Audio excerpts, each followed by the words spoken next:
विराटनगर विधानसभा क्षेत्र में विकसित कृषि संकल्प अभियान का आयोजन किया जा रहा है।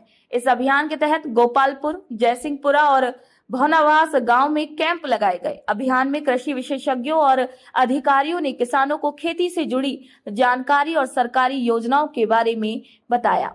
कार्यक्रम के नोडल अधिकारी डॉक्टर राम प्रताप यादव ने खरीफ फसलों की उन्नत किस्मों, बीज उपचार, कीट और रोग नियंत्रण के बारे में भी समझाया।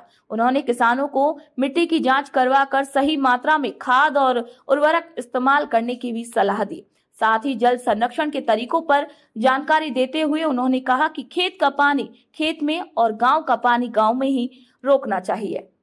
जैसा कि विकसित कृषि संकल्प अभियान अभी 29 मई से 12 जून तक चल रहा है। इसका मुख्य उद्देश्य है कि 2047 तक कृषि को विकसित किस तरह से किया जाए। इस उद्देश्य से भारत सरकार ने ये 15 दिन का अभियान चलाया है।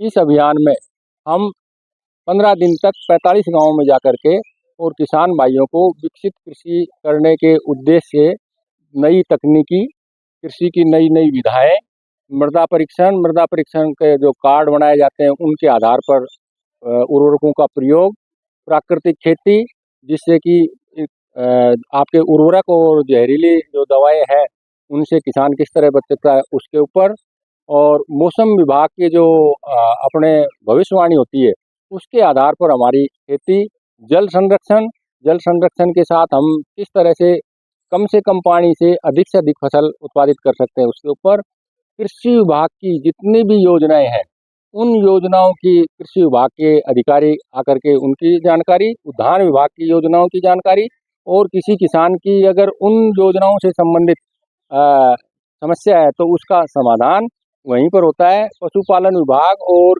कृषि विश्वविद्यालय और महाविद्यालय के वैज्ञानिकगण भी इसमें आकर के और संबंधित वैज्ञानिक संबंधित जानकारी देते हैं।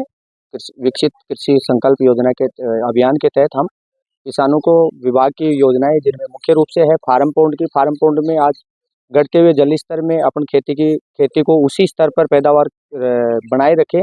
इसके लिए किसान सरकार ने फार्म पौंड योजना शुरू की है। फार्म पौंड में किसानों को अपने खेत में ही जल 12 लाख घन लीटर पानी इकट्ठा हो जाए, इस आकार का एक खड्डे नुमा जो आकृति बनाए उसे फार्म पौंड कहते हैं। उसमें किसान की श्रेणी के अनुसार 1,20,000 से 1,35,000 तक अनुदान दिया जाता है। और हमारे क्षेत्र में मंडा, बांकरी और द्वारिकपुरा में बहुत ऐसे किसान हैं जो आज जीते जागते उदाहरण हैं। इसके अलावा दूसरी हमारी जो योजना है, मुख्य रूप से हम किसानों को समझा रहे हैं कि प्रधानमंत्री फसल बीमा योजना, पुरानी जो बीमा योजना थी उसको परिवर्तित करके वर्तमान सरकार ने इसको एक किसान हितैषी इस प्रकार बनाया है। तो मैं पहल करना चाहूँगा सभी किसानों को इसके बारे में संबंधित गांव में, अपने गांव में संबंधित कृषि पर्यवेक्षक से अधिक जानकारी प्राप्त करें और बीमा करवाएं। बीमा के बाद में अपन पर्टिकुलरली अगर किसान के अगर नुकसान होता है तो भी अपन इसमें बीमा ले सकते हैं।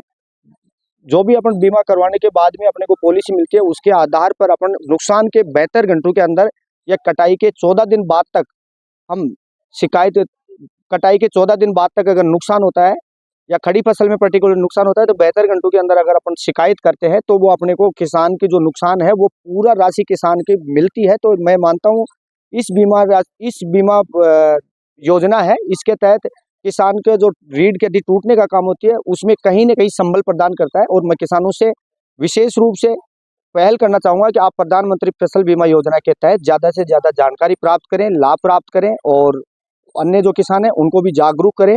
आज ग्राम पंचायत भवनावास में विकसित कृषि संकल्प अभियान यहाँ पंचायत में हुआ, जिसमें किसानों को लाभ देने के लिए यहाँ के जो अधिकारी पहुँचे, जिन्होंने किसानों को बताया कि भाई जैविक खेती किसानों को करनी चाहिए, अपन को यहाँ से ज़्यादा अंग्रेजी दवाओं से बचना चाहिए और देसी दवाइयों से क्या है कि किसानों से जो अपनी जो जहरीली दवाई ये नहीं होनी चाहिए।